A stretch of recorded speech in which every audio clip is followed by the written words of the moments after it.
And so at that first caucus meeting, everyone's demoralized. I knew what happened, and I'm supposed to be quiet, but no one was saying anything. And I said, I'd like to say something. And look, we need to become the party of small business. This far left stuff that's coming from San Francisco, or that's not resonating. This was 2010. This was a long time ago.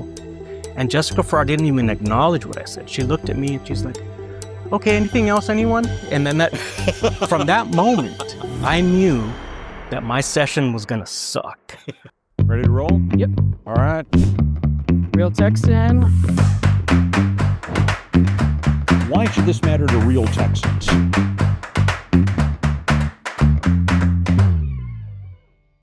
Thanks for joining this conversation of real Texans talking to men and women who are trying to do great things for the Lone Star State. Today I'm sitting across from J.M. Lozano.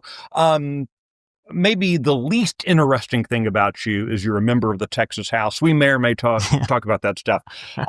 But just because you're a member of the Texas House, I just kind of had this assumption when I first heard of you, you were a Democrat in the Texas House. So here's a Democrat in the Texas House. And my assumption was, okay, he's just, a trial lawyer. He's, goes off and sues people. And I could not have been wrong. I was blown away at some point for whatever goofy reason, came across your bio and was looking at it going, oh my gosh, he's not a lawyer.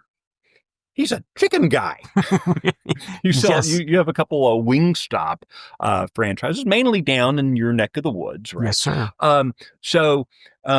How does a guy who goes from playing football for the Cowboys, The Fremont Cowboys, Cowboys, but still the Cowboys. So I was paying attention when we were chatting. We go, high school football, you go to UT. How did you suddenly and they studied government at UT, but you kind of emerge instead as a I was corrected by one of myself. I won't say he's a fast food guy, a quick service. Yeah. Wow. Okay. So That's awesome that someone used that term. I got beaten That's my about the head and training. shoulder. Literally yesterday over lunch, I got beaten about the head and shoulders Yeah. being told, no, you can't call it Yeah. that. That's not their term. So quick service. We're made to order. Made to order. Yeah. So walk me through that. How So it's a fairly respectable fellow goes into Yes. business. So basically, there's one thing that not many people actually know about me was my trajectory was always I was 12 years old when I walked into the Capitol and I got goosebumps. And we go home and I tell my dad that I want to work in that building. My dad hates politics. He's a doctor in a small town. And he said, well, you've got to do X, Y, Z. And so I joined the UIL modern oratory, public speaking in junior high. In high school, I was in debate. I won state my senior year. And I ended up following that trajectory of going to law school. So my first year at UT, I got into the legislative internship program, worked at the Capitol for a senator. I learned more of what not to do. And I took that with me. Because you don't learn that in our government courses in college. I saw a lot of what not to do. And I applied to law school. I had a gap year after undergrad where I worked for a congressman. And I thought, well, I need to have that law background. I never intended to practice law. Got into law school. I show up to law school, and the first day of orientation, Phil Hardberger at the time gave our orientation, and he said, how many of you are married? And there's about 280 first-year law students. And about a third of the class stood up, me included. I had just gotten married 2 weeks before orientation. We didn't have a honeymoon. And he said, okay, Your great. honeymoon was going to the bookstore. Yes. And he goes, great. Now half of you sit down. And I was one of the ones that sat down. And it was, that's how many of you will still be married by the end of this first year.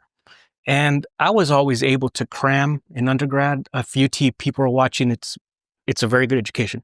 But I was able to cram and make A's and B's at UT. I had that same assumption at UT in law school. And I really felt at that moment when he said that, there's no way I would end up getting divorced. I had no idea what the emotional turmoil was of that, the rigor of academics at that level. And sure enough, oh my gosh, I got to a point where I was frustrated in my classes because I didn't like the material. I was bored. I would rather go play at an arcade they still had those, than to sit in a classroom in torts or on criminal law. And I was able to convince my dad to let me get out and pursue something else. And he said, you have to work at a law office first to make sure. I worked at a law office for 3 months, and I reaffirmed, I do not want to be a lawyer. Not the life. Yeah. I'll hire a lawyer if I need one, but I will not have that lifestyle. And so while I was in business school, I was always eating at Wingstop, and we had to do a capstone review. And I chose to do it on franchising, narrowed it down to just the product I loved at the time, still do, which was Wingstop. And the rest is history. My wife and I ended up buying the rights to all these territories, and literally from the ground up built 4 of my stores with zero debt. The initial store was with help from my dad, paid him back, no debt for the other stores. But we worked double shifts. I cleaned toilets. I put grout. I learned to do grout. So my contractors would move faster. It was a totally different line of work that I had in my head, but I loved it. And I still miss working in my stores. And I really think it made me a better person. Everything ended up turning out the same way as was in my dreams. It was just another path that I took to get there. So, I think the common criticism we have of higher ed, particularly graduate school, it's nothing practical, nothing useful. These are, for you, it's kind of the opposite because of graduate school, you ended up. I learned about cost of goods, labor cost. There's times when you can easily reduce your bottom line by cutting hours, but in the quick service restaurant world, you could compromise service. Orders will be late, and so there's like a balance.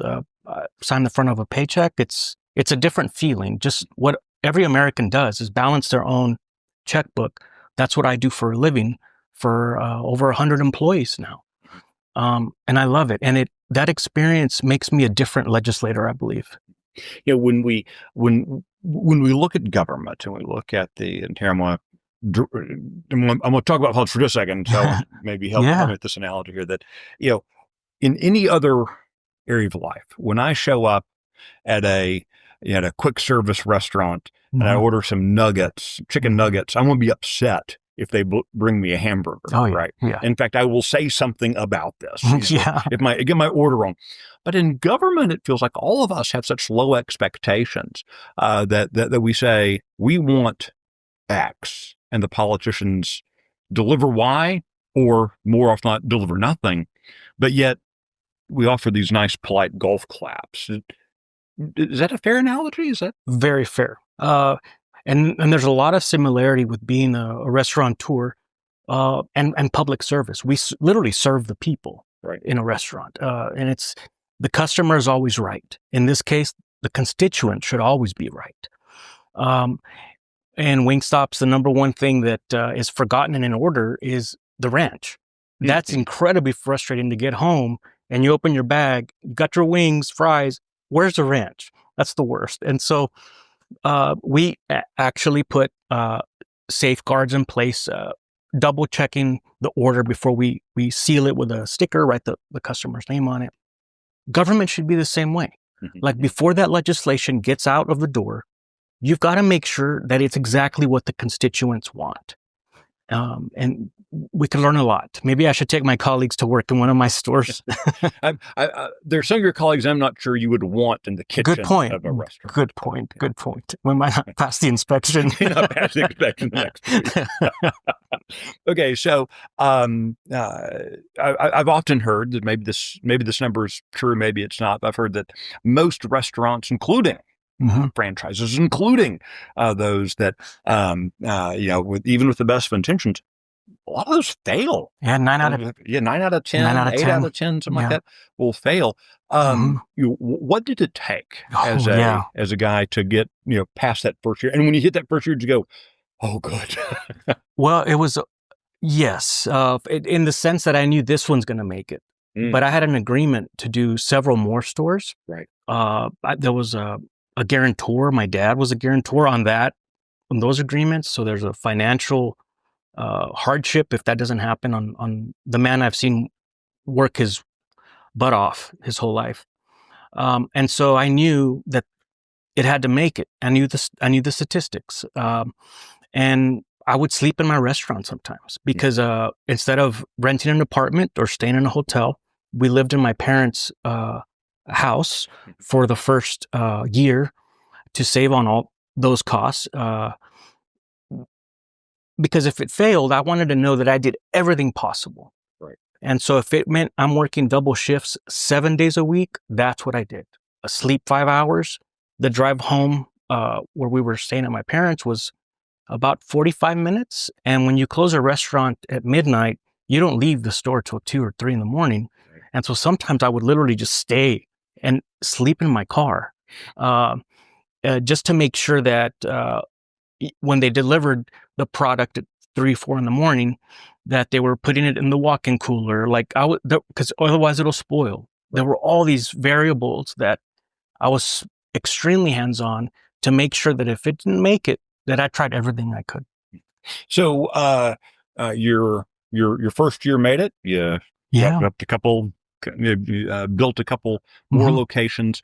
So you go from being a, occasionally sleeping in your car, bumming a room off of your parents, to fairly successful businessman. How do you make sure though that you've got 3 kids? How do you make sure your kids have that same sort of entrepreneurial drive, or at least sense of fiduciary responsibility? How do you instill that in your kids?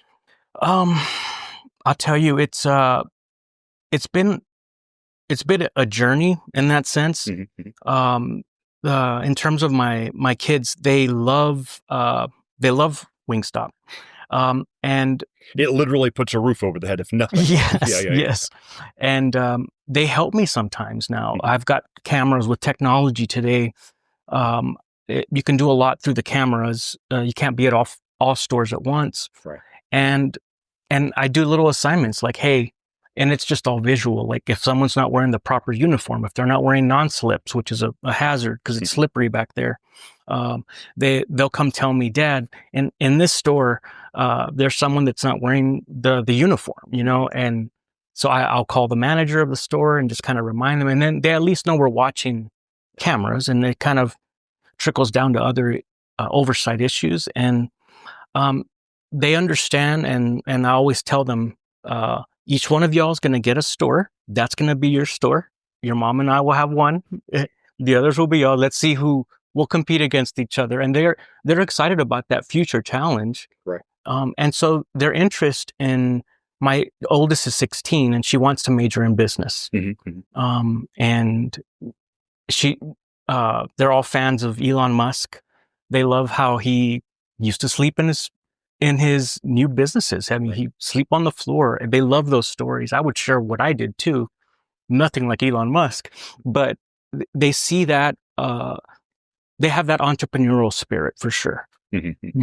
So, at some point there, then you as a 7-year-old boy, you thought, I want to work in this building. You kind of got that itch scratched a little bit when you're freshman in college. Mm-hmm. What drove you to run for the legislature?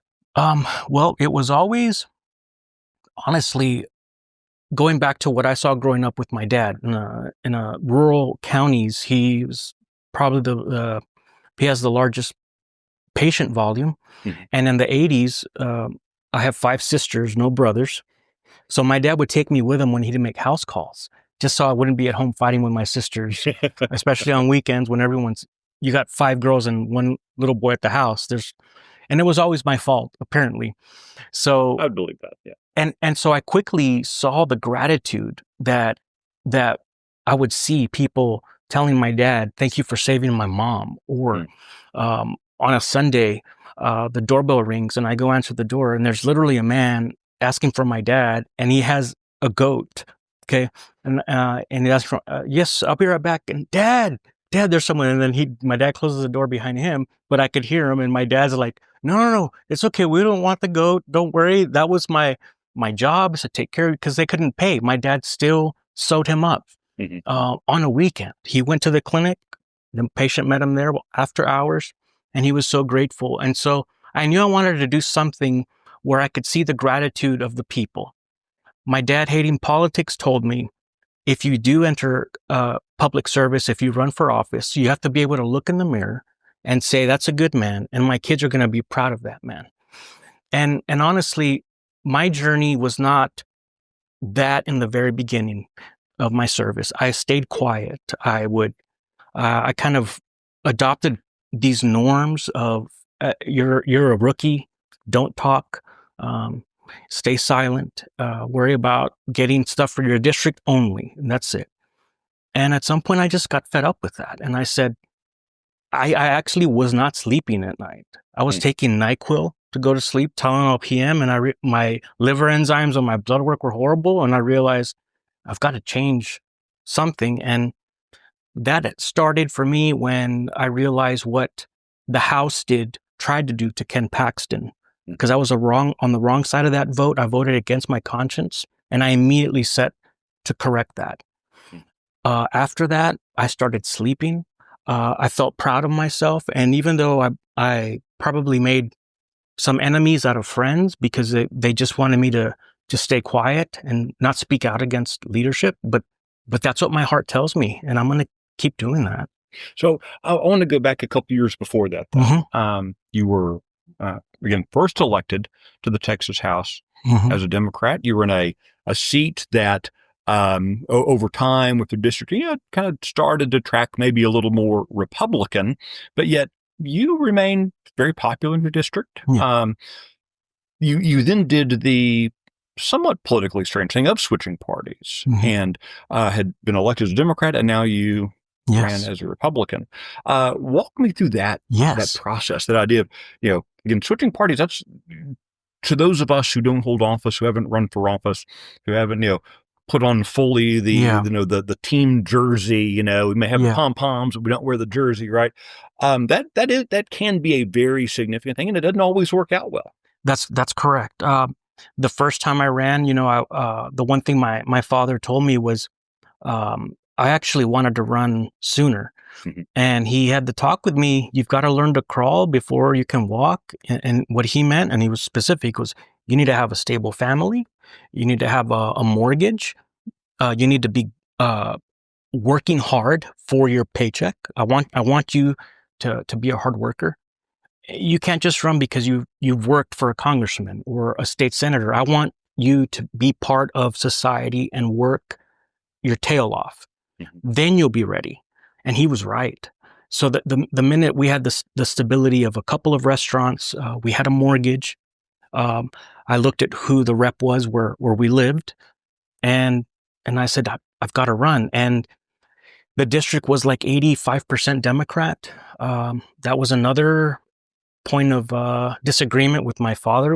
He's very conservative, and I told him I'm going to run as a conservative. I literally ran I would talk about welfare reform in elderly in adult daycare centers, and they would say, yeah, my neighbor gets $400 a month. They have an Escalade, and I'm 70 years old, and I get $16 a month. They don't need that. They're lying on their application. And so I ran on that. My opponent was funded by TLR. And so a lot of people were saying, there's no way you could beat that person. I said, no, I'm going to just knock on every door. It helped as well that my dad's very well known in the community. And I would literally meet people that would tell me, your dad delivered me. And I'm like, well, I think I got that vote because they're alive. That's one. Good job, Dad. Yeah. But then I had to prove myself. As the session began, literally the first caucus meeting, Jessica Farrar was the caucus leader. And that election, I was the only, in the primary, the only person to beat a TLR opponent. Okay. So then I go into the Democratic primary. In the Democrat primary. All around me, every Democrat lost. Solomon Ortiz Jr. lost. Yvonne Ture lost to Jose Aleceda. Connie Scott beat, I think, did she beat Solly? I already forgot. Abel Herrero. Yeah, She yeah. beat Abel Herrero. So all the coastal Bend area where I'm from, all the Democrats lost. There was a Republican wave in 2011, 2010, 2011. And so at that first caucus meeting, everyone's demoralized. I knew what happened, and I'm supposed to be quiet, but no one was saying anything. And I said, I'd like to say something. And look, we need to become the party of small business. This far left stuff that's coming from San Francisco or that's not resonating. This was 2010. This was a long time ago. And Jessica Farrar didn't even acknowledge what I said. She looked at me and she's like, okay, anything else, anyone? And then from that moment, I knew that my session was going to suck because I was going to continue to represent my values. As the sonogram bill, that session that Sid Miller was carrying, representative at the time, I voted for it. The Democrats would come, Jessica Farrar, with a manila folder with phone numbers in my district. And she'd say, if you don't change your vote, we're going to do a robocall against you tonight. This is a Democrat on another Democrat. And I look at it and I'm like, well, first, most of these people are my dad's patients.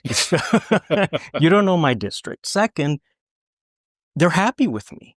Maybe they're happy with you the way you vote, but this is my district. They didn't understand that. I would be summoned to the TTLA building, the Texas Trial Lawyers building, and they would tell me that I'm not being a true progressive, and I'm like, look, I am a conservative. I'm a conservative Democrat, and I quickly learned that there was no room for a conservative Democrat in the Texas House, and so then the redistricting maps start coming out, and every single map, I was in MALC, Mexican American Legislative Caucus. Every map that would come out was butchering my district without even telling me. And so I started voting for all the Republican maps. And I just did so many things pro oil and gas that I knew I was going to switch. I was probably going to lose, but at least I was going to go out the right way. But I believe God answers prayers. A court temporarily redrew my district to make it 50-50. And I ran, I won, and I haven't looked back since. Even though my district on paper, at times it was 54% Republican or 51% Republican, every general I was getting 61. And I was slowly converting more and more people I even won Jim Wells County, the first Republican to ever win that county. Right. And it was an odd victory because I already forgot if it was Hillary on the ballot or Wendy Davis. But people were obviously marking Wendy Davis and then my name. Right. But my ask for the people was, I know that you've always voted Democrat your whole life. Just give me your vote, just me. And then let me show you that I'm going to be representing your values. And then maybe next time you can vote for Governor Abbott or you can vote for the Republican president. And it's grown. And now, the Valley, South Texas, Donald Trump won. Last year, as we saw this very historic wave you just mentioned, the 12 of the kind of South Texas, we think of the South Texas counties going for Donald Trump. You had the chairman of the Democrat Party. I think, you get the sense that he had been ready to be done with that job for a while.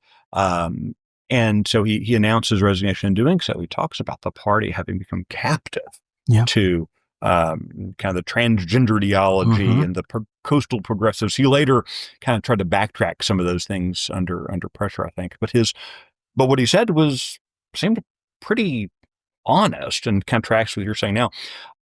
How do we go back to having a competitive Democratic Party that is actually competitive with the citizenry rather than an obstructionist party in the legislature? How can the Democrats reclaim maybe some of their former Texas glory, do you think? Or is it possible? I don't think there's any going back. They're so far into the woke, far left ideology. They've had many opportunities to become the party of small business, plenty of opportunities. I always tell my friends now in my district, even those that aren't my friends yet, but I'm trying to get them to be vote Republican, is if you earn a paycheck, you should be a Republican. That's plain and simple. You want the taxes in your paycheck to be used effectively and efficiently as possible, just like in a business, just like at home. And the Republican Party is doing that. The Democrats have never wanted to do that. And in fact, when someone speaks up like that, like Mr. Hinojosa, the former chair of the Democrat Party, they make him walk back his statements. It's like they never give me interviews. The TV stations do not want me on TV saying I'm a Republican, because people will see me and say, hey, he looks like me. Maybe I should look at what the Republican Party is about. It does not feed their false dialogue. And that's my mission for the rest of my life. When I switched, I told my wife that, and she's very conservative as well, that it's just going to be to grow the Republican Party by leaps and bounds. All right. So I'll think about, let's talk politics. What is something you wish when you first ran, when you first kind of said, I'm going to take the step into elected politics? What do you wish someone had told you that they didn't, but that you wish that you had known that? Absolutely.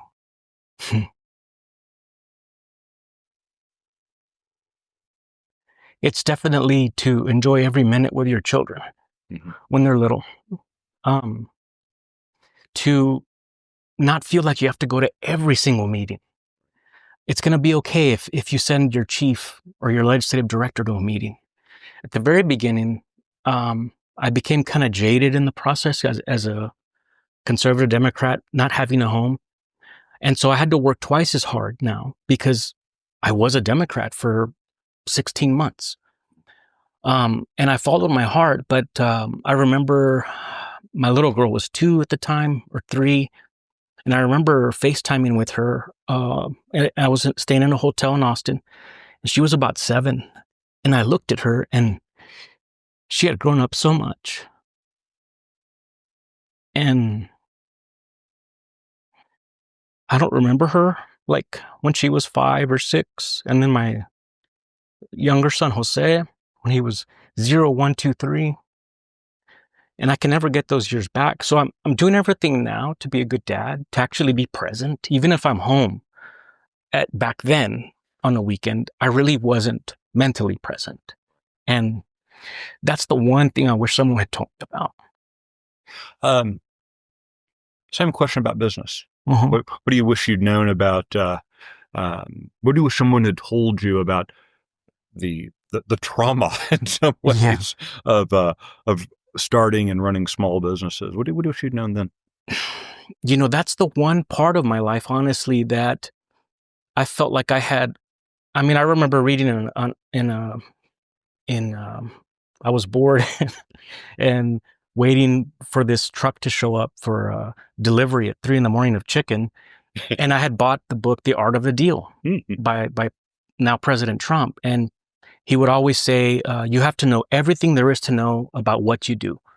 And so that's the one thing that in business school, our professors were military, that were adjunct professors. So they had this different perspective of business, and very disciplined.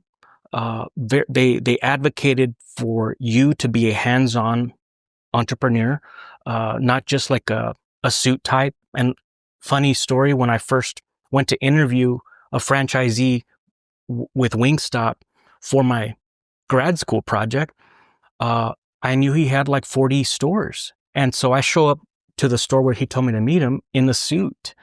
And I asked the girl at the front, hi, I'm Mr. Lozano. I was going to meet with Charles. And she's like, oh yeah, hold on. And she turns around and she's like, Charles, you got a customer, and he's on the fries, wearing a cap, full uniform. And I completely changed my perspective of how I was going to operate these restaurants. I was going to be in there, but not get in the way he did. And I'm glad I met him, because to this day he has over 100 and he still does that. And I it's hard for me now to do that because I get in the way. The customers that come by, hey JM, how are you? And I'm like literally getting in the way of my employees. Right. And so I can't be that hands-on. I would like to one day open a store somewhere where no one knows me, just so I could work. I miss it so much. Yeah. Well, Jim Lozano, thank you so much for sitting down today. Yeah. And thank you for joining us for this conversation of Real Texans. Have a great day.